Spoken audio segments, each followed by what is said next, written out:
اس دنیا میں ایک ایسی وادی موجود ہے جس کا ذکر آتے ہی دل میں خوف سا طاری ہو جاتا ہے۔ ایسا پہاڑ جہاں کبھی چاند اور سورج کی روشنی نہیں پہنچ سکتی، جس کی وجہ سے یہ وادی ہمیشہ تاریخیوں میں ڈوبی رہتی ہے۔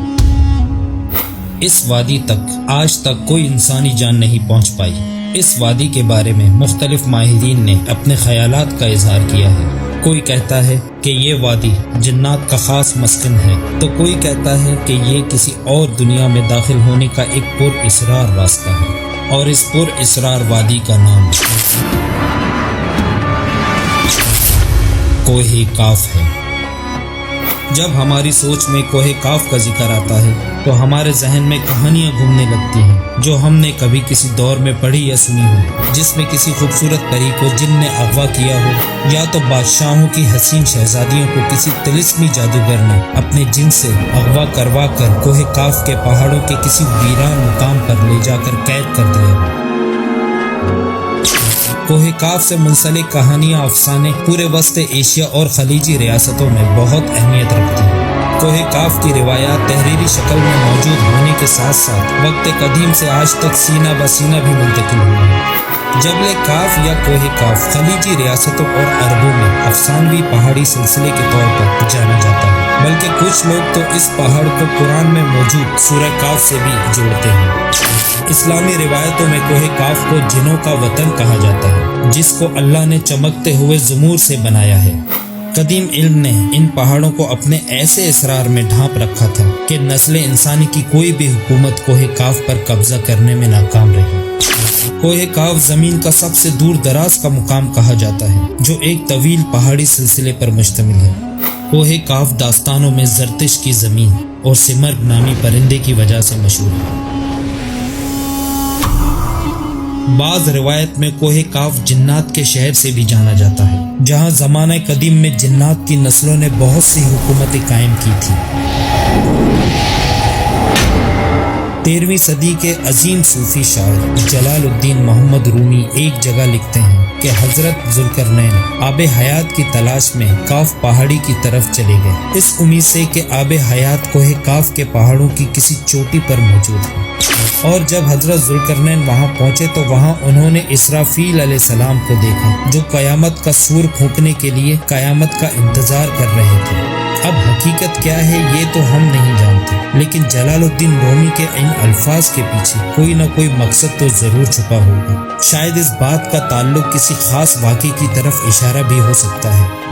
خلیجی ریاستوں کے افسانوی داستانوں کے مطابق کوہ کاف میں ایک عجیب و خلقت سمرغ نامی پرندہ موجود ہے، جو جسامت میں اور قوت میں اتنا طاقتور ہوتا ہے جو پورے ایک ہاتھی کو اپنے پنجوں میں دبوچ کر اڑنے کی صلاحیت رکھتا ہے۔ سمرغ نامی یہ پرندہ پرندوں کا سردار بھی کہلایا جاتا ہے۔ مشہور تاریخ دان الطبری کے مطابق سرکار دو عالم حضرت محمد مصطفیٰ صلی اللہ علیہ وآلہ وسلم نے ارشاد فرمایا کہ اللہ تعالیٰ نے کاف پہاڑ کو دنیا کے گرد تخلیق کیا ہے۔ یہ تمام دنیا کوہ کاف کے درمیان ایسے موجود ہے جیسے ایک انگلی میں انگوٹھی۔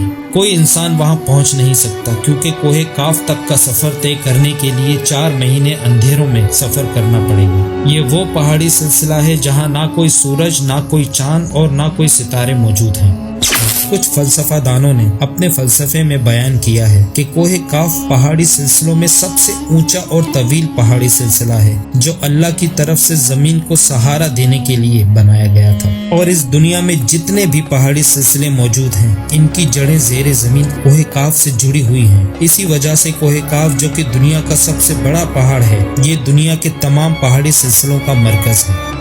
ایک اور روایت میں کوہ کاف اور اس میں آباد مخلوق کے بارے میں کچھ اس طرح بیان کیا گیا ہے کہ ابن عباس فرماتے ہیں کہ رسول اللہ صلی اللہ علیہ وآلہ وسلم ہمارے پاس تشریف لائے۔ اس وقت ہم مسجد نبوی میں حلقہ بنا کر بیٹھے ہوئے تھے، تو آپ صلی اللہ علیہ وسلم نے فرمایا کہ کیا کر رہے ہو؟ تو ہم نے کہا کہ ہم سورج کے مطابق غور و فکر کر رہے ہیں کہ یہ کیسے طلوع ہوتا ہے اور کیسے غروب ہوتا ہے۔ تو آپ صلی اللہ علیہ وسلم نے فرمایا کہ تم نے اچھا کیا، مخلوق میں فکر کرو، خالق میں فکر نہ کرنا، کیونکہ اللہ جس کے لیے جو چاہتا ہے پیدا کرتا ہے۔ تم اس سے تعجب کرو کہ کوہ کاف سے آگے 7 سمندر ہیں، ہر سمندر 500 سال سفر کرنے کے برابر طویل ہے، اور اس کے آگے 7 زمینیں بھی ہیں جن کا نور ان کے باسیوں کے لیے چمکتا ہے۔ اس کوہ کاف کے آگے 70,000 مخلوقات ہیں۔ وہ یہ نہیں جانتے کہ حضرت آدم علیہ السلام کو اللہ نے پیدا کیا ہے، اور نہ ابلیس کو جانتے ہیں، نہ ہی ابلیس کی اولاد کو جانتے ہیں۔ یہ وہ پہاڑ ہے جہاں کوئی سورج نہیں اور کوئی چاند نہیں، یہاں تک کہ یہ لوگ چاند اور سورج کے بارے میں بھی نہیں جانتے ہیں کہ اللہ نے چاند اور سورج کو بھی تخلیق کیے ہیں۔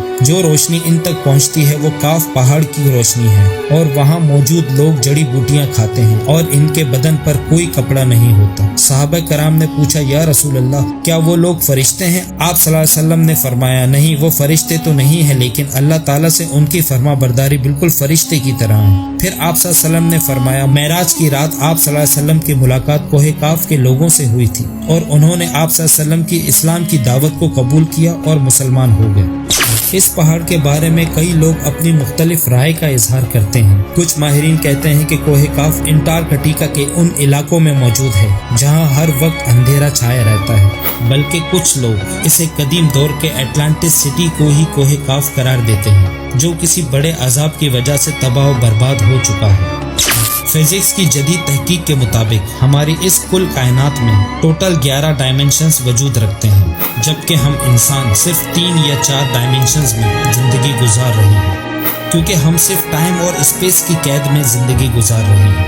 ان مزید 6 ڈائمنشنز میں کتنے ستارے، سیارے اور دنیا آباد ہیں، اس کا علم صرف اللہ تبارک و تعالی کو ہی ہے۔ محققین کے مطابق ارواح کی دنیا، عالم برزخ اور جنت و جہنم انہی ڈائمنشنز میں موجود ہے جن میں انسان موت کے بعد داخل ہوتا ہے۔ ممکن ہے کہ کوہ کاف بھی انہی ڈائمنشنز میں سے کسی ایک ڈائمنشنز میں موجود ہو جہاں نسل انسان کا قدم رکھنا بھی ناممکن ہے۔